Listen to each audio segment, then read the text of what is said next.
Hi, friend. Niclas here. Welcome to another episode of the Your Audio Solutions podcast, where it's my mission to find the tools and methods from the people that inspire you so you can apply their knowledge to your own life and work. And on the show today, we have a great guest, guitarist, songwriter, Zane Carney. Maybe you know him from John Mayer. That's actually where I first heard about Zane. He's played with Avril LaVigne, Broadway shows, the Spider-Man one, and his own bands, and he has his own new solo record out with his jazz band, which is a killer record. It's called Alter Ego. It's coming out in April, so be on the lookout for that one. We're gonna actually talk a bit about how they recorded it and how they actually wrote some parts by improvising on the spot while recording. And it's a really cool record, so you should definitely check that record out when it comes out in April. But real pleasure having Zane on. He's a great guy and awesome to pick his brain on music theory, how he structured his career, his business as a solo artist, and how he's trying to be self-sustaining as a solo artist and being able to say no to gigs like, let's say, John Mayer or some other artist, and be able to just do his own music. Which I think is any artist's dream, really. I mean, it's great to tour with this awesome artist, and that's a great thing to do as well. But it's really cool to talk to him about, how he can be self-sustaining and what he's doing. And we also spoke about something that was really fascinating, and that's how Zane has always been very curious and how that's actually been the secret to his success. So really interesting, and how that has also led him to achieve all the goals he has set out. So that's something really cool, and I think it'd be very useful for you to hear. And hopefully, you can apply some of that to your own career or life and work and all that good stuff. So, I hope you're gonna enjoy this conversation. And also, before we get into the interview, I'd love you to subscribe to the YouTube channel or Apple Podcast, Spotify, wherever you're listening to this show. We're growing slowly but steadily. And that's all thanks to you. So I really appreciate your support. It really helps, and it helps us get more guests on, like Zane, for example. Feel free to do that and hit the like button as well. And while you're at it, feel free to check out the Audio Tribe email list. Just enter your name and email address. It's free, of course. There's a link to it in the description below. Enter your name and email address, and you have joined the Audio Tribe email list. And if you do that, you get exclusive access to interviews before the public and much more stuff I like to do in the future. I was thinking maybe doing some private YouTube hang or ask me anything sort of thing. And if you want to be part of that, just join the Audio Tribe email list, and we get something set up in the future. So please check that out. It's free. But that's it. Let's get into the interview with Zane Carney. So please enjoy. Also, quick side note before we get into the interview. Something happened with my video recording from not ScreenFlow, whatever it's called, the Skype video recorder. So my frame rate is a bit slow. It looks laggy. It's not laggy. Zane's video is perfect. He's using a much better camera than I am currently. So just a quick side note. My video looks a bit laggy, but it's not. But I hope it doesn't take away from the experience. So that's it. Let's get into the interview now.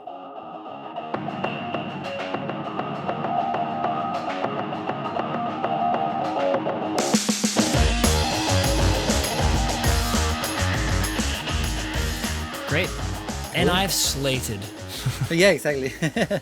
We're all video makers now. We're all producers. Jeez.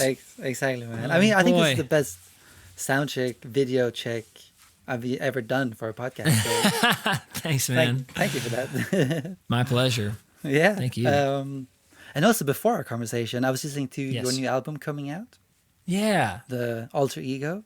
Yes. Man, I didn't go through the whole album yet, but I will.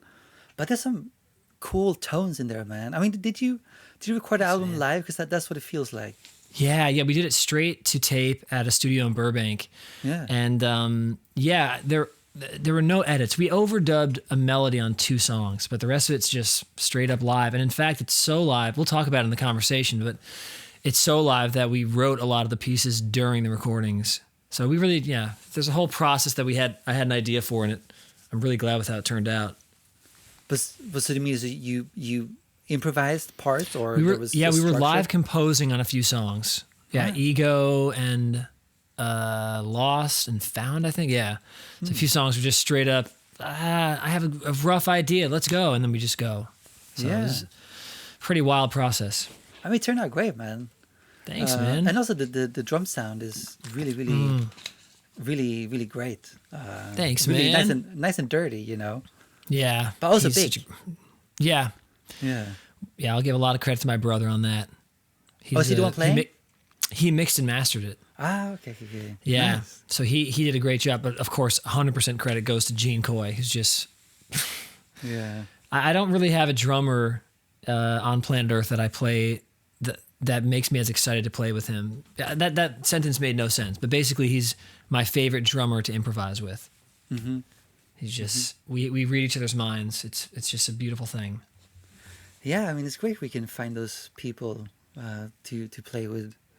Yeah. Especially you've been playing with so many, you know, like popular artists and, you know, whatnot. But to find the guy you can just jam out with and it comes out great on recording, that's pretty special. Man, it's really special. Yeah. I feel really lucky living in this town, having met my little tribe. I'm very, very grateful.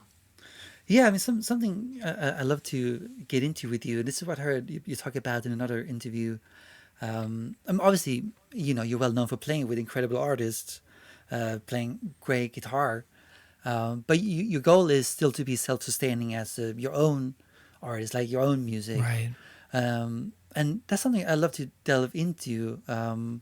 So at the moment, where are you in that path now? Because obviously lockdown, there's no touring. Did that speed things up for you in terms of working on your own music, your own, I don't want to call it brand, but I guess you know what I mean, right? Sure, yeah, my solo project, my own artistry. Exactly. I think it did, being in lockdown definitely sparked me going in the direction that I think I had been reticent to go in purely because I was so used to touring. So the past 6 years, I was developing my solo artist career. I was playing at El Rey Theater, headlining shows, my own stuff. I was playing in Japan, doing all these shows with my own music. And yet I put such a premium on live performance because that's kind of what I was used to, touring with my band Carney or touring with other artists. I think I just thought, this is how we do it. And so being in lockdown's actually been really special. I mean, it's been traumatic for everyone in the world, including me. But through that challenge and through that, you know, they say if life hands you lemons, make lemonade. Through that traumatic process for my industry and all artists alike, I discovered that I could put more focus at home just on the actual creation of the art. So the writing of the songs and the producing of the material and releasing of it. And so I do think there probably is a gap in perception, mainly due to me focusing on or putting a premium on what I was used to. I was used to live performance. I was used to touring. All this while I was writing songs. I was playing them live. I was debuting new songs. And then, you know, 5 years later, friends are saying, not friends, you know, people who come to the shows are saying, when am I going to get I Want to Have Faith on recording? Or when am I going to get that jazz song you just played with Katish and Jerry on a recording? And so, yeah, lockdowns helped me to get that stuff done finally. Finally. So that's been nice. And I've also had time to really process how I'd like to move forward with these two essences. I love jazz. That's where I come from. Most of my compositions have a heavy, heavy, heavy jazz tilt. And so I've realized I want to explore that fully. And so now being in lockdown has created this mentality on my end of, okay, Zane Carney Quartet, that's straight up, that's my jazz spirit. That's my improvisational spirit. That's really my truest self instrumentally. And then Zane Carney, which is my solo music, singer, songwriter, that's going to be a different focus. It's going to involve vocals and lyrics and more of a melding of genres, perhaps. That's anyway, awesome. I guess I've gained some clarity from this process. I mean, because if I understand you correctly, or my perception of you, which please correct me if I'm wrong, but you feel very methodical. You know, like you don't just do things haphazardly. There's a plan to it.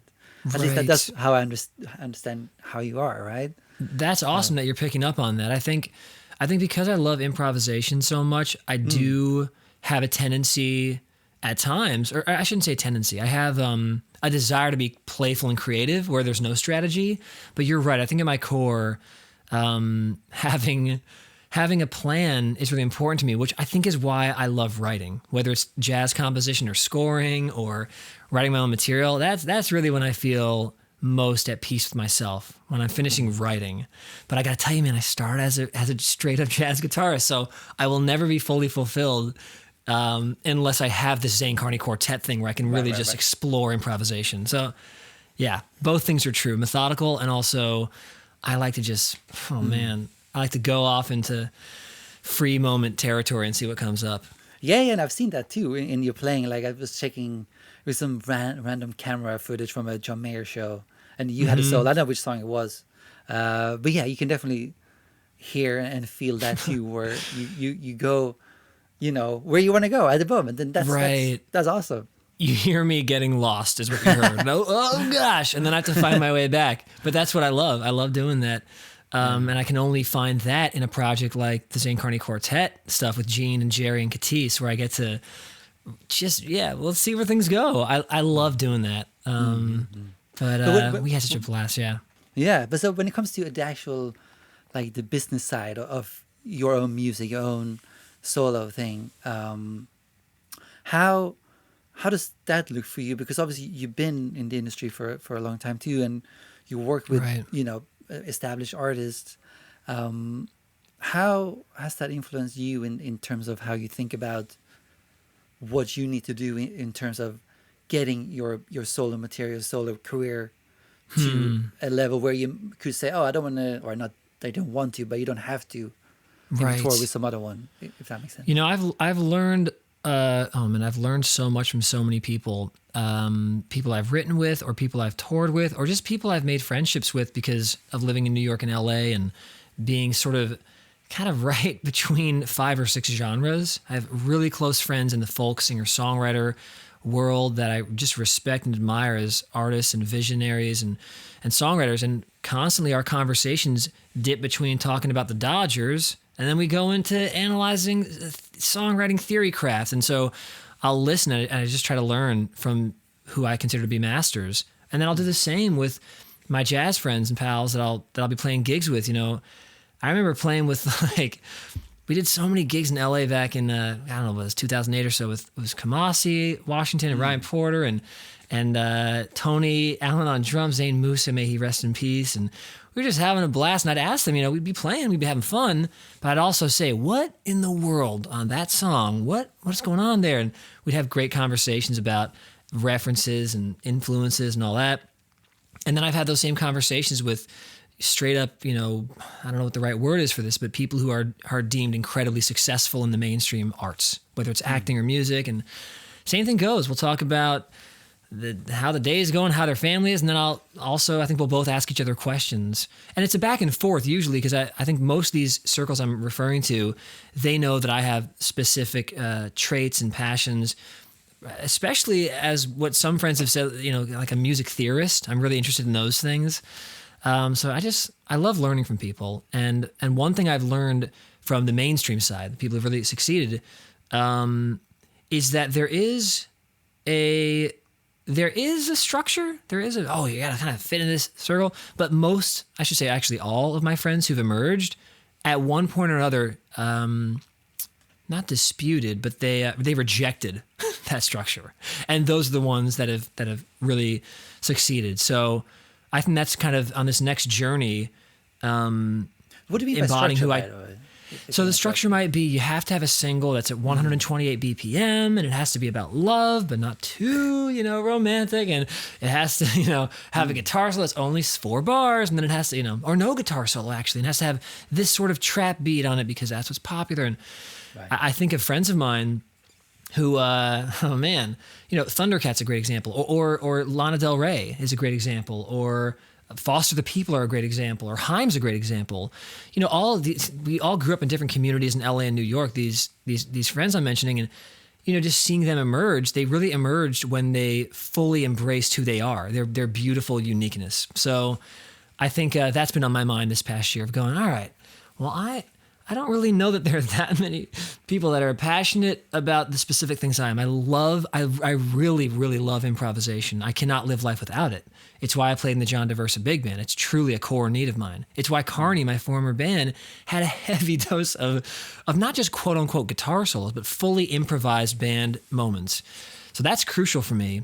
And yet I love songwriting. And then to top it all up, I'm really deeply passionate about music theory and how it relates emotionally to people. And I'm even interested in sharing that with people and encouraging them to explore the mysteries of music. So, these things, I look at it and go, oh, there aren't many people who have fully fledged jazz careers and mainstream careers. I'm letting go of that thought of my career. I think right now I'm thinking I need to release this material. And so far, I'm really excited about how people have been responding to it. So I don't know. I mean, maybe my friends were right. Just like, do what you do what you love, and don't worry about the rest. That's the biggest advice I've been given, and I'm applying that now, and we'll see where that goes.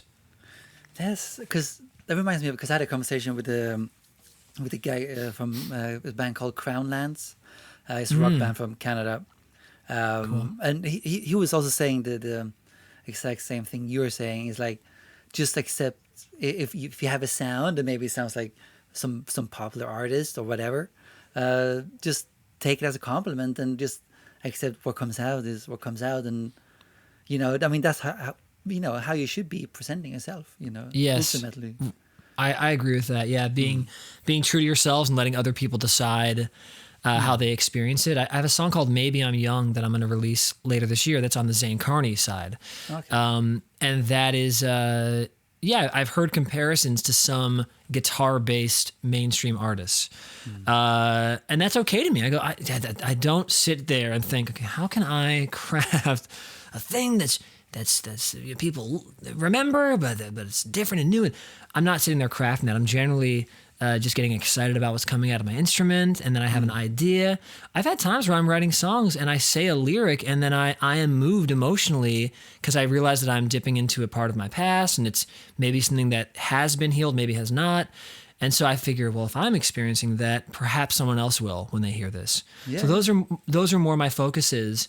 And I love how you put it, just do what you do. And then if people compare it, great. If they want to, that's great. But yeah, that's where I'm coming from. And I think with this jazz record, this Alter Ego record, I went just like completely, I fully embodied that because I had an idea for this record that I had for about 6 years. And then I finally did it. And we can talk about it an hour later, but it really went fully into that. I really don't care what people think. I really have had this idea and I will not be satisfied until it's been expressed, Yeah, and I think, you can hear that definitely. Because having heard your guitar playing before in what, if it's your own music or playing with someone else and listening to this Alter Ego record, it was like, yeah, this is, to me at least, this sounds like, oh, this is Zane doing his thing, So yeah, right. I think you to my ear succeeded. I really appreciate that. And I will say the way that the album came to be was based off this kind of concept. If I write a song and I feel moved, okay, well then I'll focus on that and not how it's going to be perceived. And it was the same with Alter Ego. I had talked to Jerry and Gene. We've done so many gigs. I'm referring to Jerry Watts Jr. on bass and Gene Coy on drums. And I had talked to them for years. Man, I wonder what we would sound like with vintage mics, straight to tape, and we just do that thing we do where we're literally improvising on the spot. Because the three of us had done so many gigs with the John Diversa Big Band, and we'd even done a few things just the three of us. And what we found was, while we loved playing through composed songs, there was a magic between the three of us when we had no idea what was coming up next. When we were all turning the page of the book at the same time, and we were on different books, and we were wondering if we lined up on the same page. We have an ESP and a connection that is really special and beautiful to me. And so I thought, well, I want to capture this. We have a pretty high octane sound. I want to compare that or contrast that with, I don't want any microphones that are older than 1955. I want it straight to tape, and then we'll go into Pro Tools, of course, but I want it going through tape first, and I don't want us making any edits, and I don't want us perfecting things. And then I realized about a month before the session, I don't really know how many pieces I even want to bring in, because if I bring in pieces, it's gonna muddy the waters. I want to capture that thing we do that not only is the three of us, but it's also an expression of this really beautiful movement of West Coast LA jazz that, you know, sadly, not many people are familiar with. People talk about New York City mostly with jazz, or New Orleans, or perhaps Chicago. LA has an insane jazz scene. And I just figured, well, documenting this will document the scene. It'll also document the three of us. And so that idea was very...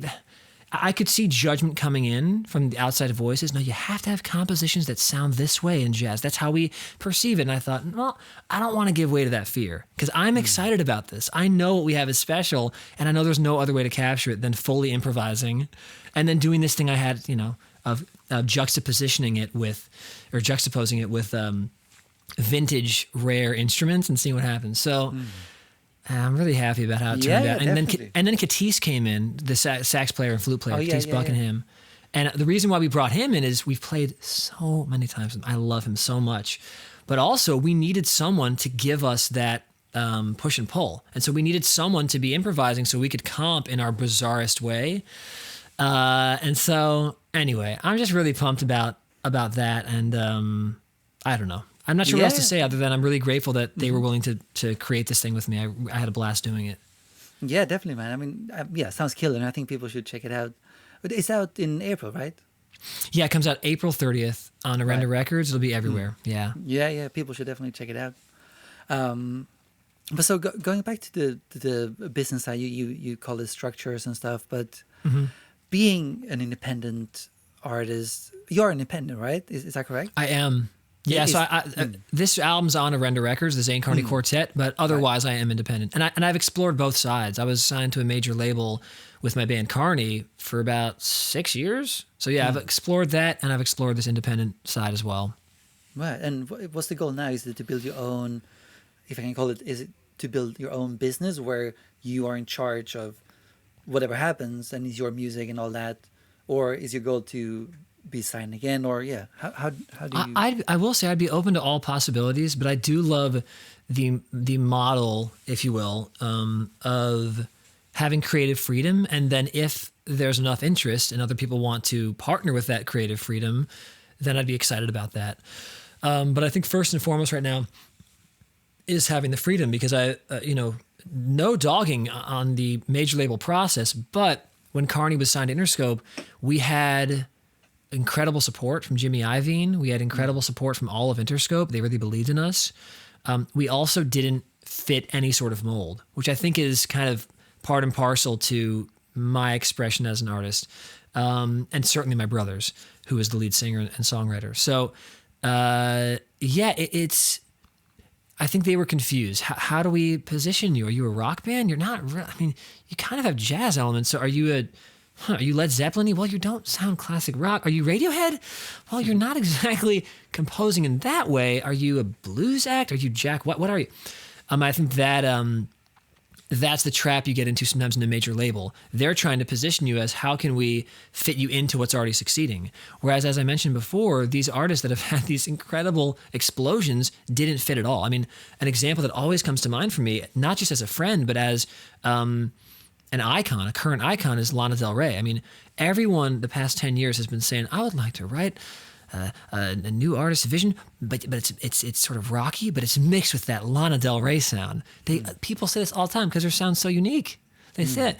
So I just love having freedom, and I think she had freedom to explore that, and that freedom led to everyone else wanting to partner with her, if you will. So that's kind of where I'm at right now. I'd like to express myself honestly and truthfully, and then I have a feeling if I do so, it will be a bit left of center, and I welcome that. And then perhaps someone will say, "Oh, it's a partner." But right now I'm really focused on the writing and creation, and finally the recorded release of these pieces, and we'll see where things go. That's awesome. Yeah. And how do you think about in terms of, maybe I can call that entrepreneurship in terms of how you want to, how do you get attention to your own music so great people I listen love to it. Yeah. Great question. So and I'm Yeah, this is a great question, and I hope I have an answer that's well. It'll be honest for me. That's all I can say. So business wise, exploring it that way, I started at 18 as just a hired gun. That was my whole thing, and I had these goals. And I think the goals were the first step in creating what you're talking about, this stability business structure. So those goals, I had three of them. They were to play guitar on a film score. I was 18 years old or 17 when I wrote this. The second goal was to play on a Broadway show. And the third goal was to be in a late night band. So I don't know why I came up with these, but I think at 17 or 18, I thought, my peak is going to be being a hired gun, and I want to be the best I can be. And then by some stroke of luck, I guess having written those goals down, that encouraged me to sight read. I had to practice sight reading because I knew at least two of those, maybe all three required that. And then I had to practice my jazz chops because you never know if you need those. And long story short, by 24, I had, by some miraculous stroke of luck, completed all three of those. So it was, played in a few scores and then had worked on the Carson Daly House Band and then worked on Spider-Man Turn Off the Dark on Broadway. So I set up some new goals. Yes. Right. Yeah. So business-wise, no, it's fine. No, what was your question? No, I mean, you're saying it's miraculously it happened, but I guess there must be some hard work on your side that actually made it happen, right? And I think writing those goals down kind of kept me accountable. I would look at them as frequently as I could, maybe once a week. I know people say they put it on their mirror. I didn't do that, but I, wrote it down and thought about it, and it did give me something to strive for. And then once that happened, I didn't have in those goals being in a band that was signed to a major label that was going to open for U2. Like I didn't have any sort of, whoa. And to be frank, our band broke up for a plethora of reasons. But had we stayed together, I do believe we would have, in partnering with Interscope, would have done some special things. And we did do some special things. But we decided to part ways for a plethora of reasons, which eventually led to me being in John Mayer's band and writing with Avril and all that stuff. So, it's... I guess business-wise. So I had those goals. And then for me, what's always been really important is instead of trying to separate myself from the music community, I'm different and I'm better or I'm worse or whatever judgments I'd have, I've always been really interested in connecting with others, whether that's through playing in their projects or writing for them or encouraging them, just saying, you're awesome, I appreciate, you're great. Having them open for my bands or me opening for them. I love all that. And I think that connective process has led to probably 98% of my opportunities. Very few have come from agents. It's always, I'm a friend with Zane and we should hang out and my vocal teacher likes him and want to come play on my album? Oh, sure. Oh, wow. Now we're touring in Australia because okay. Wow. That kind of came out of nowhere. But as you put it, it did come from somewhere. It came from putting a priority on relationships and connection. And that served me really well because I will say at this point, I have, like most musicians, had to pivot in some way because of this lockdown. And for me, it's turned into this Twitch streaming situation, which has really, that's one way to connect with an audience. By the way, I'm realizing you had a very specific question and I rambled. You asked, how do you connect with an audience, right? How do you start that? Entrepreneurship. I think you're answering it fine. Okay, cool. Yeah, so the I guess the entrepreneurship mentality is somewhat necessary as a musician. Even the greatest of artists that you think are so weird and mysterious, they're either consciously doing this and hiding it from the public, or they're unconsciously doing it. And point being, there is a problem solving that has to happen as an artist. Like, how am I going to make ends meet this month? How am I going to do this? And whether it expresses itself consciously or not, I think it has to be there. So for me, it's expressed itself in myriad ways. One being I have humility and willingness to work in kind of any job. So as a kid, it was, I'm 18, I'll teach lessons. I don't care. I'll play for nothing at a rap gig. I don't know what's happening. I remember when I was 18, I got offered, I think, touring with 50 Cent, but I couldn't do it because I was already with Jesse McCartney. It was like, what? Right. I'm just willing to say yes to anything. I want to have work. And eventually that led to me having enough relationships that I could perform a concert on my own. And then my friends would come and they'd validate me, and then audience would come. And so, yeah, I've definitely thought of these things quite a bit. But I will say the top of it, and this is being really honest, the top of my focus has always been the Steve Martin approach, which I heard him say in his recent masterclass, but he also said it on an interview, I think 25 years ago.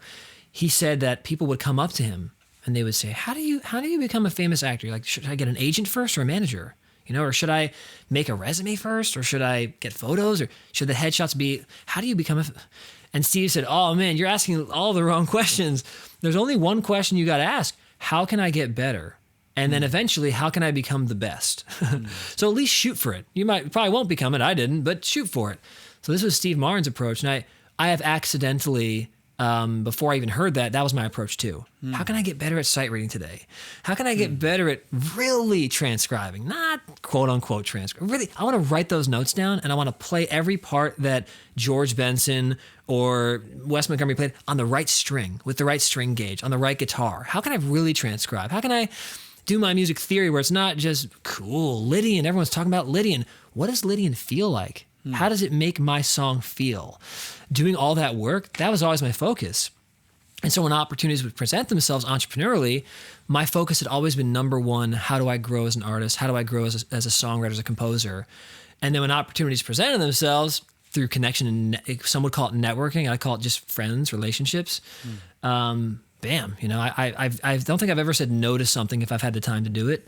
And I have never been fired from something because I put a premium on, I need to work on this stuff, I mean, that's super fascinating. And I actually love to go back to the goal setting again, you mentioned it throughout now, but you're saying, you made those goals, but because anyone can make goals, right? You can say whatever.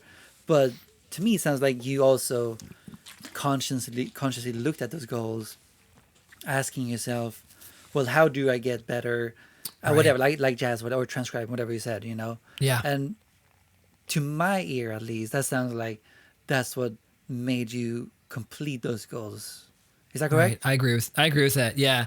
Because you're right. Having the goals, but not having an active component of a way to achieve them. Yeah. That's sort of almost an exercise in depression, because I'd go, oh great, look at this thing I didn't do, which I've done plenty of as well. But having them and thinking, how can I achieve these? I mean, there are certain things that are purely out of my control. I can't convince a TV show to hire me. And I will say that's where I feel some luck did absolutely play a part. But if I make enough relationships and I'm playing every night in LA and I'm making friends and I'm proving that I care about what others would, I think, agree is, I don't want to use that word, but putting a premium on the artistry and the creativity versus being a schmoozer. I really put a premium on caring about the art. It's just a matter of time before those opportunities present. So yeah, you're right. I would look at those goals and I would think, well, how would I get in a late night show? And more importantly, what would I need to be good at to make sure I don't get fired? I gotta be good at? Well, I gotta be good at learning songs very quickly. I have to be able to, have someone go 3, 2, go. That's what the people on the first AD does. They're counting down from 5, but you never know. 5, 4. Okay, just go. So I got to be able to have ice in my veins. I have to be able to sight read in case someone presents me with a piece they wrote in the band. I got to read it. So I thought, I want to do this. I'm 18. I don't know anyone in the television industry that would hire me as a late night guitarist. But what I can do is work on my sight reading and work on learning songs quickly and seeing if I can memorize them fast. And then I can go to jam sessions later that night and get up on stage with old people not old people is the wrong word, but veterans is what I mean. Veterans, when I'm 19, and I will come up at 3 a.m. or 2 a.m. and I'll play any song they want me to. I mean, a perfect example is this. I was 16 and a half or 17 looking at colleges in New York City. And I went to Smalls Jazz Club in New York City. Walked downstairs. It's a very legendary place in a very small room, and it was 1:30 a.m. I had just gotten a pamphlet from Manhattan School of Music and Juilliard. I was going to potentially apply to them, and I sat in. And there was this 35, 40-year-old piano player, and they started playing a song that I had never heard. It has really intense changes. I learned after that the song was called Stella by Starlight. It changes chords every 2 beats, and it goes through about 4 or 5 keys. I was 17, and I decided I would rather put myself out there and explore and learn than stay small and just have these dreams that are not actualized. So I'd already had these goals. I thought, well, how am I going to get good at being able to play on a late night show when I got to throw myself into the fire now when there's no consequences. So I sat in. I didn't know what song we were playing. the changes are really hard. And by the second round of the changes, I had learned the song. And then thankfully by then he said solo, and I soloed over it. And afterwards he said, you didn't know that song, did you? I said, no, what's it called? He said, it's called Stella by Starlight, but that's pretty impressive. How old are you? I said, 17. He's like, okay. Want to do another tune? I said, yeah. So, I mean, those sort of experiences, how was I able to do that? Well, from 15 to 17, I was doing music theory work all the time. So you're right. There are very specific goals. And if someone out there is listening is going, how do I get into the music industry? Absolutely move to Nashville, New York, LA, sure. There's some practical things for sure. And then once you're there, there's probably time to do an hour to 2 hours a day of practicing. What can I practice that'll help me have those gigs? If you're already a great sight reader and you're already an amazing, can learn songs quickly and just hear them once or twice and play over them and improvise over them, well then perhaps the skill to develop, if it's not developed yet, is networking, meaning making friends, being a fun person to be around and being curious about others. Maybe that's the skill. Perhaps if that's already really developed, it's focusing on, God, what else is there out there? Maybe background vocals, making yourself more valuable. I can do both. I can also sing background, working on my singing, There are so many things, so many directions it can go for someone who's wanting to build a career in the music industry. And my motto has always been, just stay curious. What's exciting for me? Today I want to learn this, I want to learn that. And that curiosity gives you fuel, and as Red Bull would say, it gives you wings. You're focusing not on being perfect and performing, but on being curious. What is out there that I can learn? And that, I'll tell you, that has served me better than any other piece of advice I could ever give, or any perspective I could offer. Mm-hmm. I mean, let's just go back to that song you were mentioning that you didn't know. Are there any key components or key? I don't really know what word to use, but are there any specific things you do in that situation to be like, okay, yes. now I know the song? Yeah, there are. So real quickly, for those listening who aren't jazz performers or aren't as interested in that medium, I'll give you a quick rundown of the first few changes in that song. So it's E half diminished to A altered to C minor 7 to F7 to F minor 7 to B flat 7 to E flat major 7 to A flat major 7 or dominant 7 sharp 11. So that's the first 4 bars, I think. Yeah. Yep, that's the first 4 bars. So it's a lot of information. So the first thing I do if I'm trying to quickly learn a song, by listening in a session, this tool has been used. I mean, there was a session I did, and I hope it's not name dropping to say this, and perhaps I won't even share his name, but it was a well-known artist who also produces.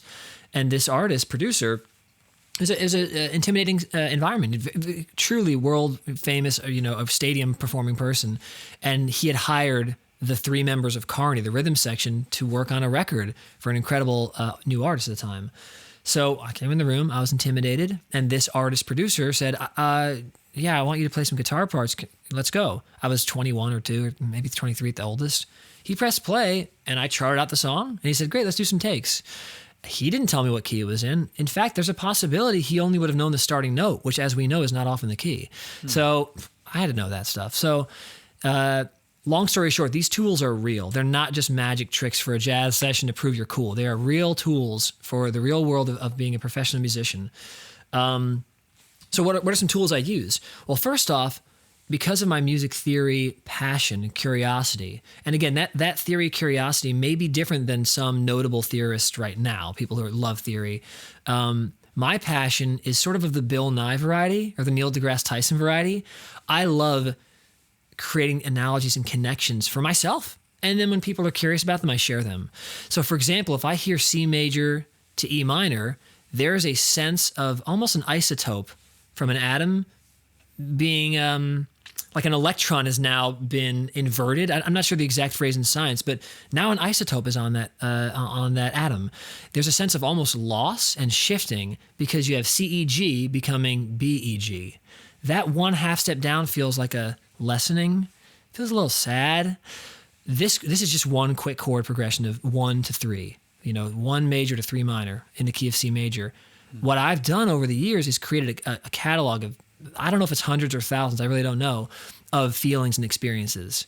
So when I hear E half diminished to A7 altered, I'm experiencing tension that's very organized and I know it's going to eventually resolve to D minor. It doesn't in this song. In Stella by Starlight, it goes to C minor. Key changes right away. And then I'm also looking in my mind, because of this passion for theory, I'm thinking, well, if I see the changes in my head that I think I'm hearing from this guy, because I think I felt that organized chaos, which I'm pretty sure is a 2-5 that's half diminished. I also can spell it in my head or see it on a paper later on, and I can quickly see that's a 2-5. And then C minor 7 to F7, 2-5. F minor 7 to B flat 7, 2-5. E flat major to A flat 7 sharp 11. I go, ooh, that's fun. That's fun. What's it go to? And then it resolves to B flat. I go, ooh, that's 4 mode mixture flat 7 chord, borrowing from B flat minor to B flat. So these passions and curiosities around music theory, boy, have they helped me as a sight reader on Broadway, you know. So, boy, have they helped me as a composer, film scoring, you know, with my partner Tommy King. Boy, have they helped me as a jazz improviser. Oh boy, have they helped me as a songwriter. When I'm in a session with Avril and she goes, "Can you make it sound just a little bit more unique without going into jazz territory?" I run through 50 chord changes, and then I play it for her. She goes, "There you go, that's it." Great, okay, because I know what you meant. You wanted it to be a little more sensitive, but not overbearing. She goes, "Yes, that's what I want." I say, "Well, this 3 minor thing ain't it. That we have to make it 3 minor 7, because that D natural is going to disguise that C going down to B, but it's going to feel So all these tools are being used for me, and they only came from really caring about the process of discovering the sort of mystery of music through music theory. Man, I absolutely love that, man. And me personally, I'm at the very, very beginning of that, but because I used to, play in some rock bands in Sweden, and it was all about, I'm gonna make some kick-ass riffs. That was all I wanted to do, right? And now lately, it's been like, actually, I want to learn about chords, and like why, as an example, why. I went back like old Beatles songs, like, why does the verse to the chorus sound so uplifting? Yep. I was like, let me actually look at the chords, write it down, like, that's the chord chain that makes me feel right. And that sounds very similar to. I mean, you are obviously at a completely different level, but it's incredible. Right? No, it's absolutely similar. And I would say there are always multiple truths, which is a whole nother conversation. But when it comes to atoms and physics, and also to music, which is a physics-based science, actually, because sound waves are transmitting. I don't know how many people would agree with me on that statement, but a ton of physics are happening when we're making music. Thanks, some would say glory be to God, some would be thanks to the universe, some would say, but something is rendering these sound waves through what we call physics. So there are many layers of it. I'd say one is what you're saying, I'm going to play this chord progression, this Beatles chord change, perhaps the song Yesterday, which starts with an incredibly unique chord progression. I think it's in the key of F. I could be wrong, but if it is in the key of F, it would be F major, E minor, A7, D minor. That would be the first 4 chords. E minor does not happen in F. It doesn't even happen in D minor. It happens in D major as a 2-5, but wow. So there's this beautiful sort of sour turnaround into D minor. He could have just gone, Yesterday, F major, and then just stay there. Love was such an easy D minor game to play. Could have been that. But having that Yesterday, love was such F, E, or I'm sorry, I don't have perfect pitch, but my brain's not working right now. That's all right. Some music theorists here. Why can't I hear that progression? Dun, dun, yeah, bum, bum, bum. There it is. E, A, D. If I'm in the right key, I'm probably not.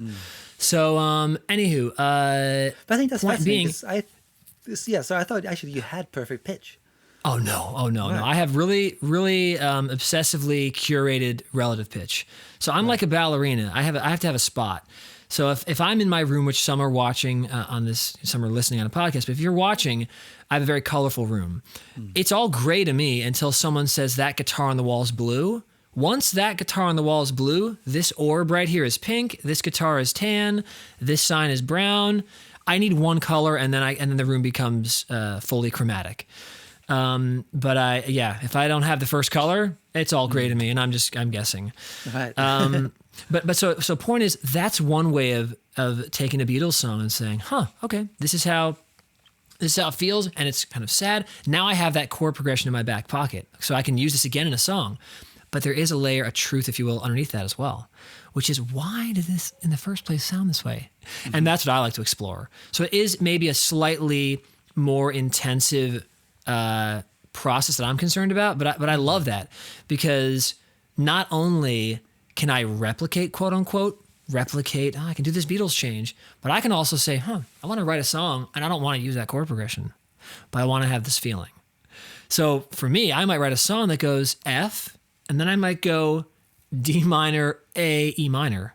So I'm inverting the final three changes, and it will not give the same feeling because it won't resolve, but it will be exploring that space. For an example would be if I were to have flour, sugar, and butter and eggs, I could turn that into a cake depending on how I bake it. I also could turn that into pancakes, I think. I mean, like very many different forms with these same items. And so in some ways they will be perceived differently by the diner, but deep down they're the same core elements. And that's, a sweet sounding dish, Sure, pancakes versus cake, they're different experiences, but they're both sweet. Neither are bitter. So I go, I'm going to take these chords, truly get what's happening underneath them, and then create that experience in a new inventive way. And I think that's hopefully what we did on Alter Ego with Gene, Jerry, and Katis is we took, jazz norms, and then we turned them on their head. And then we took even things that some might even consider sounding like fusion, but they're not, because we're not trying to fuse anything. We're just trying to freely express ourselves with a guitar tone that's really turned up. I call the genre that I'm really into often just loud jazz. It's not rock jazz, not fusion jazz, it's just jazz. Just turn that amp up, baby. And do full 13 sharp 11 voicings with that, So anywho, I'm rambling at this point, but that's my process and what I care about. But could you go back to the truth part? I'm not sure if I really understand that. So do you mean like I was saying, like, I learned the feeling that this chord progression feels like this, but then you said the truth. What does the truth mean? So for me, I think it would be this. So if I said to my sister, I'd say, my sister's name, who's, by the way, a genius songwriter. You should have her on your podcast. Oh, right. My gosh. So there's Paris. She's my sister. She's also a wife. She's also a human being. She's also a songwriter. She's many things, and those things are all true. So I go, this chord progression is sweet. It also is sweet, quote, and I'm going down a level because. And then those sound waves make me experience things at an even deeper level that's just based on physics. And those physics exist because, oh boy, who knows? Yeah. So my curiosity, I said, initially, if there's someone out there who wants to get into the music industry or any art field, art form, I do believe that I shouldn't speak for anyone else. For me, what I think has worked is staying incredibly curious. And it's not lost on me that that's kind of my life path, if you will. I was 4 or 5 years old, graduating, if that's the right word, kindergarten, and they asked for a quote. What's your kid's quote? And most of them, dinosaurs are cool, or I don't know what their quotes are. I like baseball. And my quote was, I want to know why? ? So this is what I would say to all my friends, my mom. I'd have a magic trick I'd learned at 5, and I'd say, here's a magic trick. Want to know why? Want to know how it works? Want to know why? So here's why. Or someone would say, hey, your son knows about how the sun's going to expand and take over the earth and kill everything in about 4 billion years. What's that about? I said, well, you want to know why? It's because stars collapse and then they, So perhaps that's just my path and not someone else's. But where do you think that comes from then? That Man, I think that might be born. I don't know if that's, I think, they say nature versus nurture. I more think life might be nature plus nurture. There's just a different ratio for some. I think that's my nature. Yeah, I don't know. I'm really grateful that that's my nature because it's really fun. Because when I get depressed, and that happens as an artist, oh boy, emotions run rampant and free and unchained at times. What always brings me back is getting interested in something. It could be a video game if I'm really destitute and down and out. It could be a new chord progression. It could be playing that guitar on the wall that I haven't played in 5 years. How does that sound? And getting a new tone. So curiosity has kind of been my saving grace. Caring, I would put it at, caring and wondering why. And I think if you have that, I can't speak for someone else, but I do think there's a reason why how do I say this? There's a reason why people don't tend to perceive me as someone in a certain genre. Oh, he's the songwriter. Oh, actually, he's a jazz guy. Oh, he's the jazz guy. Oh, he actually sings and really cares about. Oh, no, you know what Zane is? He's actually the guy who does rock solos, but it's kind of bluesy. Well, he's not really. And I think it's because I'm just really curious. And so each month it's a new, what others would call genre. For me, it's just a new composer or writer or thought around theory. I don't know. So I just stay on that, and that perhaps that'll end up being. I don't really care about my legacy. I actually don't. But perhaps that'll be something people talk about. And I also don't care if they talk about it. Yeah. I don't really care. I never really did. And I certainly don't at all at this moment. Yeah. It's fascinating, man. I mean, just enjoy hearing you talking about your curiosity, because I think that's inspiring in itself. That's nice to hear. I appreciate that. But I will say I've been inspired by the likes of a Bob Ross or a Neil deGrasse Tyson or a Bill Nye or a Carl Sagan. They've taken these art forms that are seemingly untouchable by the masses, and they've made them close, very close and real. And I will say, this expression, this alter ego album, this jazz quartet record, this newest one, and this expression of Zane Carney Quartet, the jazz, the fully, an analogy I've used is this is the Oops All Berries project. If you've ever had that cereal Captain Crunch with berries, right. This is just the berries. This is just straight up, which is not to say it's truer to me. It's just a very reduced wine reduction style, a part of my character and soul. I lost my train of thought. So the quartet I was talking about. So I will say this is an important thing to me. This is Zane Carney Quartet. Also, my songwriting is important, but I will say one of my goals, I wrote it down at 25. It was to be the head of the music theory program at USC when I retire, which might be at 85, 80, I don't know. That's a goal. How am I going to get there? Well, I mean, look at the past 10 years. I not only have gotten obsessed with this music theory stuff, but my Twitch streams, they're basically music education meets musical magic tricks. So this thing we just described, which was the how do you listen to a song and learn it quickly? I do a thing on the channel. It's called a One Listen Live Learn. People send me a song and lyrics, melody, and chords. I listen to them once without pausing, and they watch me on an iPad, almost like Bob Ross, like charting out the song as fast as I can.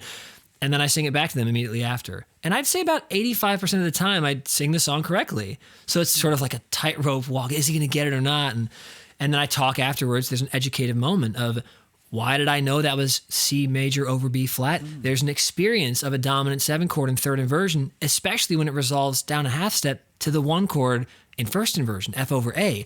Once I hear that, that's in my catalog, baby. I know that movement, especially if afterwards it goes to F minor over A flat. And I'm just feeling all these songs that have come through me that have had that progression. I go, so I talk to the audience, and I've developed this relationship with them that is very much like the people who've inspired me. It's this mysterious thing. Very few music theorists in my chat.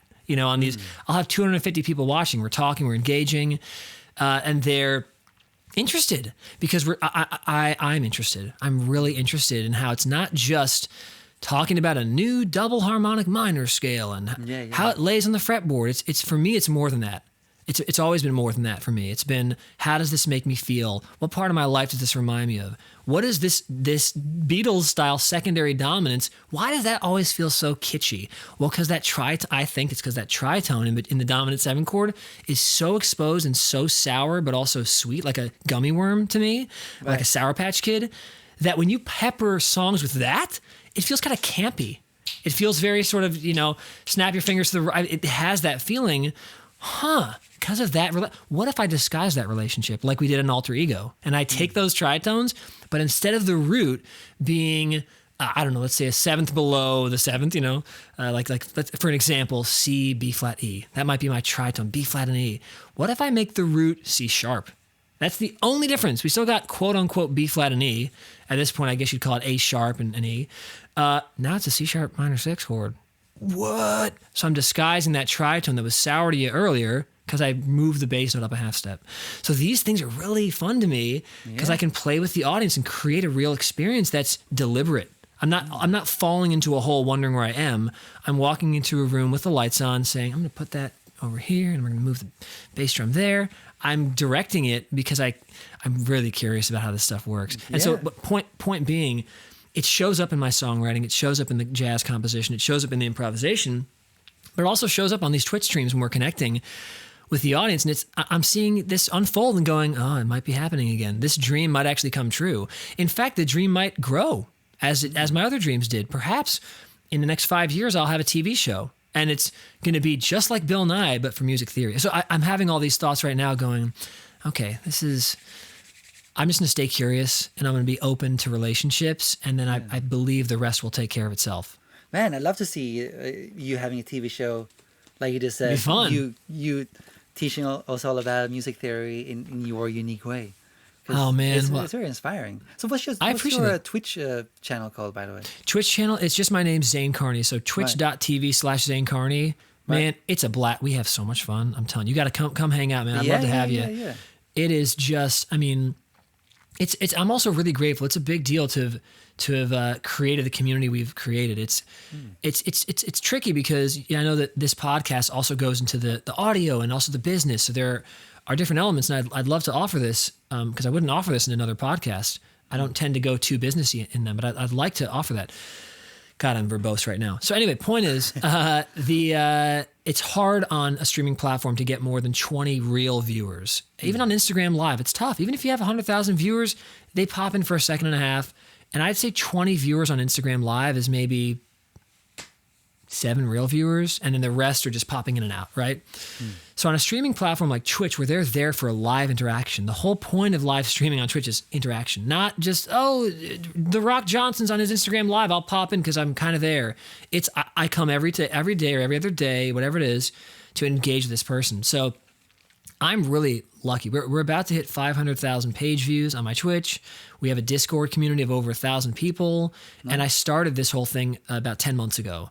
So it's grown. What has grown it? I'm lucky in a lot of ways. I had some sort of name recognition from people I've played with in my solo work in my band, Carney.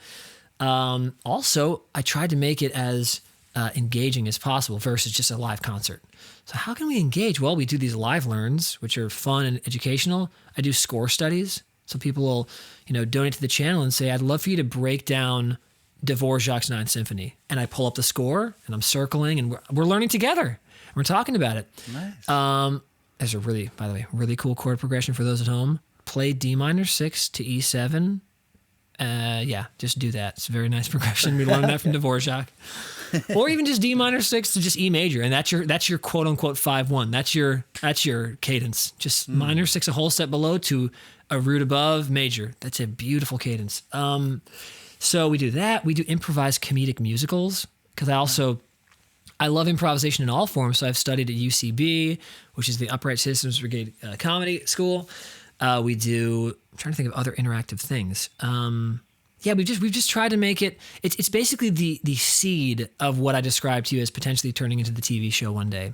But I have much bigger hopes and goals for that TV show. It would not just be me with a computer and an iPad. It would be there would be a production value and examples and graphics and all that. So we'll see how that pans out one day. Who knows? I can see that happening on Netflix or whatever. Yeah, it'd be fun. Private. It'd be fun. Yeah. Mm-hmm. And there's a show. There are a lot of shows that have given that precedent, but never in the music space. Mm-hmm. One of them being Magic for Humans. I love that. It's a magic show, but he also talks about how it's done. Mm-hmm. But then he never really gives away the real secret. And and very few people actually practice magic, and yet they're interested in seeing how it works. Very few people are astrophysicists, and they love hearing about how black holes work. So that's why I'm excited about finding some way. I'm already doing it on Twitch, but finding some way to say, well, I think everyone in the world loves music. Some people don't love magic. Some people don't love physics. Pretty sure everyone loves music. So I got to make this happen. So anyway, that's just something that's part of this process for me, and we'll see where it leads. Yeah. Awesome, man. I mean, really, I definitely come and check it out. Awesome, man. Yeah, man. Come see the precursor to what will eventually maybe be the TV show on Twitch. Yeah, exactly. Yeah. But Zane, I mean, before we wrap up, do you have like a favorite failure? It could be in your life, could be career things too, but just like a favorite failure that was like, oh shit, why did this happen? But it actually turned out to be a success in the end. The first thing that came to mind, and I think it's maybe a really poignant one to go to, is when I was 19. And I guess I won't name the artist because it may make him sound ever so slightly strict, which he was not. So I won't name his name, but he was a very, very well-known, respected bass player who had played with countless icons and was just amazing. So sweet to me, so good to me. I was 19, I was new in the industry, and he hired me to go to Barcelona with him to play a few dates of his solo music. And I was at Amped rehearsal space in North Hollywood, and I showed up with my pedal board, and it was a very demanding gig. So I had to sing a melody, or a harmony rather, while playing a funk rhythm part for 2 bars, and then once that funk rhythm part ended, I had to click off my wah and go straight into a hardcore fuzz sound. So there are multiple things happening at once. So what I ended up doing in this rehearsal, is I came in and I figured I'd make some excuses. I thought, well, what he's asking is impossible. It's not possible. So it's on him, you know? So I'll come and do my best, and he'll realize this is insane. Stop asking me to do this hard stuff. Deep down, that was my plan. I thought that was a good plan. So I show up. I didn't consciously think of it. I just apparently didn't have standards at that time in my life. So I came in, played, couldn't get it right, kept trying. And he chewed me out. I'm talking, opened the door, walked out and said, just so you know, I'm going to fire you. This is not going to work. So if you're not ready by tomorrow, the last rehearsal, you're not coming to Barcelona. And you've really screwed me because you said you could do this and it's clear you can't. I was very ashamed and embarrassed. I had only at that point in my life been told I was like the golden boy, you know? Right. I almost won the Guitarmageddon national competition, Guitar Center's, thing. I got second place is what Steve Vai told me. I was a kid, 16 years old. I was playing jazz. And he's like, we can't let you win because you're 16 and you can't even ride a motorcycle, which is the prize. So, but just know that to some of us, you were the winner. I said, oh, that's great. Wow. People believed in me and were, oh, you're going to be the next jazz, whatever. And here I was as a real professional getting chewed out and very bitter about it. I thought, how dare you, sir? But you know what I did? I went in the car after the rehearsal and I thought, is there any way I can get this man what he needs? Is there any way I can do it? And I looked at my pedal board and I realized, oh my God, why is my wah on the right side and my fuzz is over here? Wait, I think I need to make a pedal board for this gig. It needs to be gig specific. Okay, hold on. My mom can attest to this. I was downstairs still living with her post-college. I'd lived with her for a few months. I was up till 6 a.m. redoing my entire pedal board for this one moment in one song for one gig. And I think I changed the wah pedal from an RMC custom to a Morley because Morley's auto turn on and off. You don't have to click a button. So that saved me the brief moment of like click down and then I could just pull back and go to my fuzz. So I figured that out. That one thing. I was playing the rest of the gig really well. And then I practiced it for about an hour, just singing the backgrounds and getting used to the boom, get down, getting used to that while singing da da da da da da.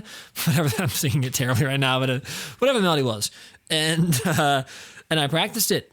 And then I came in the gig the next day. And not only did it make him happy, great job, Zane. We're looking forward to leaving tomorrow for Barcelona.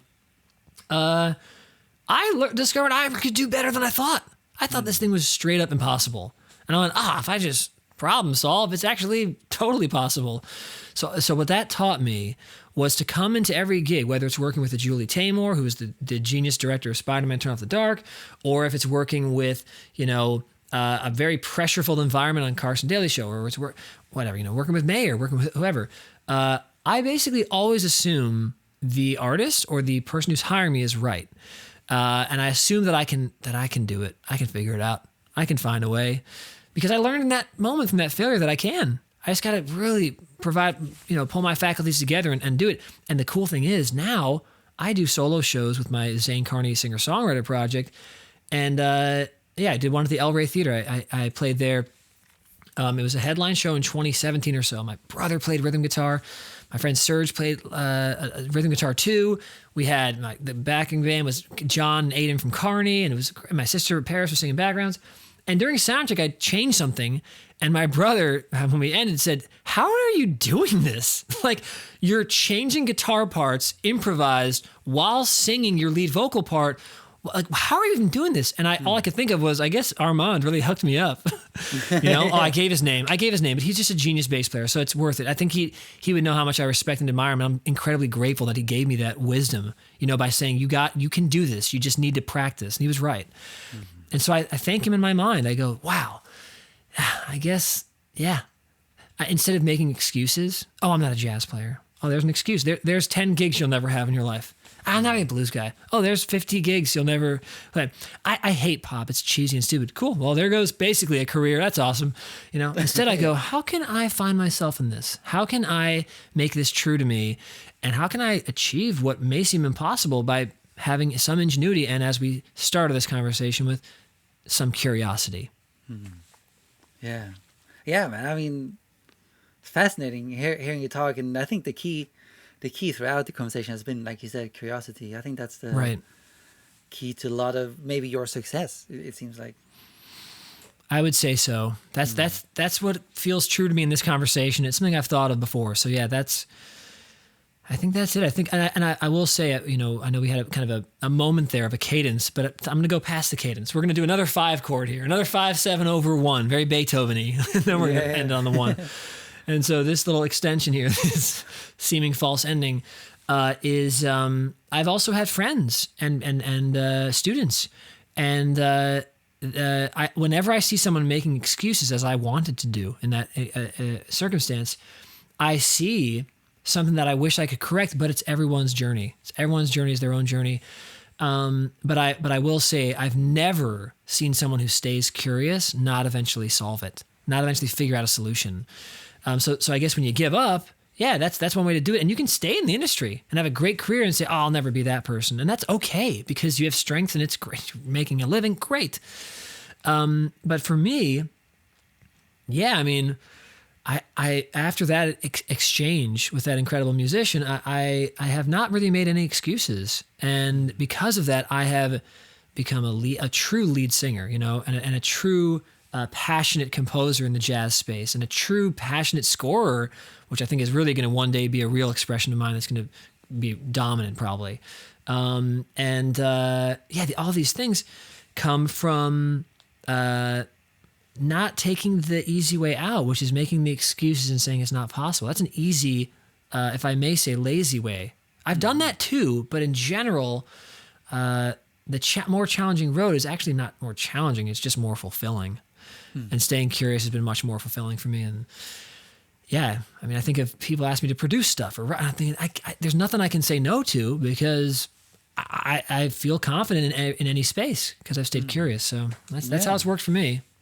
Yeah, man. I mean, yeah, thanks for your sharing, you know, your story and what drives you, and also for taking your time, obviously. Thank you for having me on, man. I appreciate you taking the time to talk about really unique things. You have a really unique podcast, and it's an honor to be on it. Oh, thanks.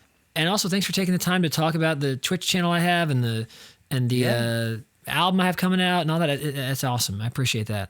You're welcome, man. Awesome, man. Well, yeah, thanks again. Really appreciate it. My pleasure. Thank you, Zane. Awesome to have you here, and I hope you, the listener, enjoyed it as well. Again, check out the Audio Tribe email list, link to it in the description below. Enter your name and email address, and you have joined the Audio Tribe email list.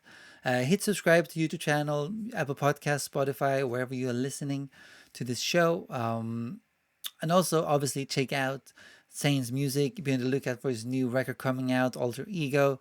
Fantastic record. But that's it for this week. Awesome to have you here, as always. I'll see you soon, so take care.